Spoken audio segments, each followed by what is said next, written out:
negosyo mong First Vita Plus. Okay? So, dapat you have to plan ahead. Okay? Kasi, it wasn't raining when Noah built the ark. Okay. Parang negosyo mo rin sa First Vita Plus. Ang kinabukasan, ang future ay wala pa. Darating pa lang, di po ba?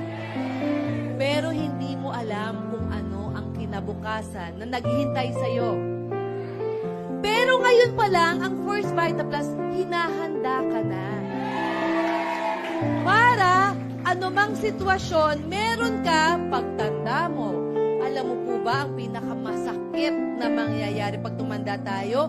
Yung maging parafol ka ng mga anak mo. Yung ganito ba? Kuya, sa'yo daw si nanay ngayon. Ate, bukas sa'yo. Di ba masakit yun? Para sa akin, pag-iisipin ko pa lang yun ang pinakamasakit na mangyayari. Kaya naman, ngayon pa lang, mag-isip ka na. Plan ahead. Plan your future. Hindi po pwede na bahala ng Diyos. Binigyan ka ng pagkakataon, First Vita Plus. Ngayon, depende sa'yo. Kung siseryosohin mo yung pagkakataon na binigay sa'yo ng Diyos.